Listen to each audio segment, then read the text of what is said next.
రైతన్నలకు నమస్కారం. జై జవాన్ జై కిసాన్. రైతు లేనిదే రాజ్యం లేదు.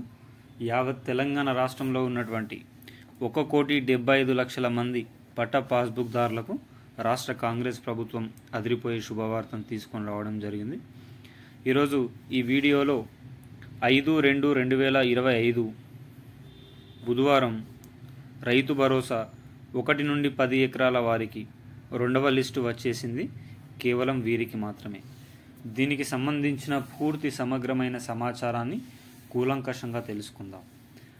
యావత్ తెలంగాణ రాష్ట్రంలో ఉన్నటువంటి తెలంగాణ రాష్ట్ర ప్రజలందరికీ రాష్ట్ర కాంగ్రెస్ ప్రభుత్వం ఈరోజు ఎస్సీ వర్గీకరణతో పాటుగా అదేవిధంగా జనాభా లెక్కలు అనగా కులగణన సర్వే కూడా బడ్జెట్లో ప్రవేశపెట్టి ఆమోదం తెలిపిన సంగతి తెలిసిందే. ఇక ఎస్సీ వర్గీకరణలో 9% మాదిగలకు, 5% మాలలకు, 1% ఇతర సంచార జాతులకు విద్యా ఉద్యోగ విషయంలో ఈ రిజర్వేషన్ భర్తీ చేకూరుస్తుందని రాష్ట్ర ప్రభుత్వం కేబినెట్ వేదికగా ప్రకటించడం అయితే జరిగింది. ఇక బీసీ కులగణనలపైన తీవ్రంగా అభ్యంతరాలు అయితే వ్యక్తం కావడం జరుగుతుంది. 2014వ సంవత్సరంలో మాజీ సీఎం కేసీఆర్ చేసిన ఒకరోజు సర్వేలో 42.6% ఉన్న బీసీలు ఇప్పుడు 46.2%కి రావడం పట్ల కాంగ్రెస్ పార్టీకి చెందిన ఎమ్మెల్సీ తీన్మార్ మల్లన్న సంచలన ఆరోపణలు చేయడం అయితే జరిగింది. బీసీలు 2% ఈ 10 సంవత్సరాల్లో 2% పెరగడం ఏంటని, అదే ఎస్సీలు ఎస్టీలు తగ్గడం ఏంటని, అదేవిధంగా ఓసీలు 5% పైచిల్కు పెరగడం పట్ల కాంగ్రెస్ ప్రభుత్వం చేసిన ఈ సర్వే కేవలం రెడ్డిస్కి మాత్రమే, ఓసీలకు మాత్రమే లబ్ధి చేకూర్చే విధంగా ఉందని సంచలన ఆరోపణలు చేయడం అయితే జరిగింది. ఈరోజు ఈ వీడియోలో రాష్ట్ర కాంగ్రెస్ ప్రభుత్వం తీసుకొచ్చిన రైతు బంధు గురించి ముఖ్యమైన సమాచారం గురించి తెలుసుకుందాం. ఎవరైనా మొట్టమొదటిసారిగా మన ఛానల్ని చూస్తున్నట్లయితే చూసిన వెంటనే లైక్ చేయండి, అదేవిధంగా షేర్ చేయండి, అదేవిధంగా కామెంట్ చేయండి, అదేవిధంగా సబ్స్క్రైబ్ చేసుకొని బెల్ ఐకాన్ ఆన్లో పెట్టండి. మీరు లైక్ చేయడం వల్ల ఈ వీడియో తెలంగాణ రాష్ట్ర వ్యాప్తంగా ఉన్నటువంటి 3,54,00,000 మంది ప్రజలకు చేరడం అనేది జరుగుతుంది. బంధుమిత్రులకు షేర్ చేయడం ద్వారా వీరు దీనికి సంబంధించిన పూర్తి సమగ్రమైన సమాచారాన్ని ఎలాంటి ఆటంకం లేకుండా మీకు ఉన్న సందేహాలను కామెంట్ రూపంలో వ్యక్తీకరించండి. మీరు కామెంట్ రూపంలో తెలియపరచడం ద్వారా దానికి సంబంధించిన సమగ్రమైన సమాచారం మీ ముందుకు తీసుకొని రావడం జరుగుతుంది. ప్రతి ఒక్కరూ సబ్స్క్రైబ్ చేసుకొని బెల్ ఐకాన్ ఆన్లో పెట్టండి. సబ్స్క్రైబ్ చేసుకొని బెల్ ఐకాన్ ఆన్లో పెట్టడం వల్ల తెలంగాణ రాష్ట్ర ప్రభుత్వం నుంచి కానీ, ఆంధ్రప్రదేశ్ రాష్ట్ర ప్రభుత్వం నుంచి కానీ, కేంద్ర ప్రభుత్వం నుంచి కానీ ప్రభుత్వాలు ప్రవేశపెట్టే వినూత్నమైన ప్రజా సంక్షేమ పథకాలను ఎప్పటికప్పుడు సమయానుసారంగా, నిర్దిష్టానుసారంగా లోపభూయిష్టమైన సమాచారంతో మీ ముందుకు తీసుకొని రావడం జరుగుతుంది. ఇక ఈరోజు వీడియోలోని వివరాల్లోకి అయితే వెళ్ళిపోదాం. 2025 జనవరి 26వ తేదీన జెండా వందనం రోజు తెలంగాణ రాష్ట్ర కాంగ్రెస్ ప్రభుత్వం తెలంగాణ రాష్ట్ర వ్యాప్తంగా ఉన్నటువంటి 3,50,00,000 మంది ప్రజలకు ఆనందోత్సవంతో రేకెందించే వార్తలు చెప్పిన సంగతి తెలిసిందే.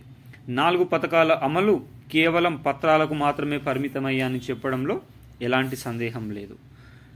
రైతు భరోసా కార్యక్రమం, రైతు భరోసా, ఆత్మీయ భరోసా కార్యక్రమం, కొత్త రేషన్ కార్డుల పంపిణీ, ఇందిరమ్మ ఇళ్లకు సంబంధించి ప్రతి ఒక్కరికి లబ్ధి చేకూరుస్తానని చెప్పిన తెలంగాణ రాష్ట్ర కాంగ్రెస్ ప్రభుత్వం జనవరి 26వ తేదీ ముగిసి దాదాపు వారం ముగుస్తున్న తెలంగాణ రాష్ట్ర వ్యాప్తంగా రైతు భరోసా అనేది జాడే లేదు. మొట్టమొదటి రోజుగా 563 కోట్ల రూపాయలను విడుదల చేసిన ప్రభుత్వం 31 జిల్లాలోని 31 గ్రామాల్లో మాత్రమే పంచిపెట్టడం పట్ల తీవ్రంగా విమర్శలైతే రావడం జరిగింది.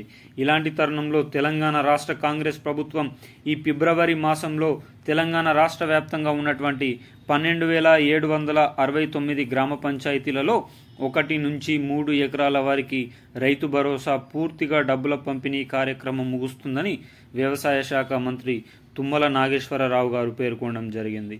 మరి 3 నుంచి 5 ఎకరాల వారికి ఈ మార్చి నెలలో పూర్తి చేస్తారని సమాచారం. 5 ఎకరాల నుంచి 10 ఎకరాల వారికి ఏప్రిల్ నెలలో పూర్తి చేస్తారని సమాచారం. 10 ఎకరాల పైన ఉన్న ప్రతి ఒక్కరు కూడా మే నెలలో పూర్తి చేస్తారనే ఊహాగానాలు రావడం జరుగుతుంది. ఏది ఏమైనా రాష్ట్ర వ్యాప్తంగా ఉన్నటువంటి ప్రజలందరూ వేయి కళ్ళతో వేచి చూస్తున్న రైతు భరోసా ఆలస్యం అవడం పట్ల రైతులు పెట్టుబడి సాయం లేక దిక్కు తోచక ప్రభుత్వం వైపు చూస్తున్నారని చెప్పడంలో ఎలాంటి నిస్సందేహం లేదు. మరి తెలంగాణ రాష్ట్ర కాంగ్రెస్ ప్రభుత్వం రైతు బంధు ఆత్మీయ భరోసా కింద ఇప్పటికే 10 లక్షల మంది కూలీలకు కూడా ఒక్కొక్క కూలికి 6,000 రూపాయల డబ్బుల పంపిణీ కార్యక్రమం కూడా చేయడం అయితే జరిగింది.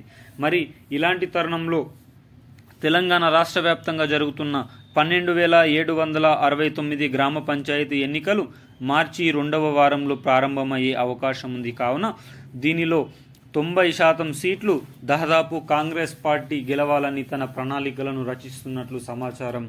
ఈ మార్చి 2వ వారం వరకు తెలంగాణ రాష్ట్ర వ్యాప్తంగా ఆసరా పెన్షన్ల పంపిణీతో పాటు రైతు బంధు, అదేవిధంగా ఇందిరమ్మ ఇళ్లకు సంబంధించిన అర్హుల జాబితా, అదేవిధంగా 2 లక్షల పైచిలుకు ఉన్న వ్యక్తుల యొక్క రుణమాఫీకి సంబంధించిన పూర్తి సమగ్రమైన సమాచారాన్ని ప్రజల ముందుకు తీసుకొని రావాలని ప్రభుత్వం తన వైఖరిని ముందుకు తీసుకొని పోతున్నట్లు సమాచారం.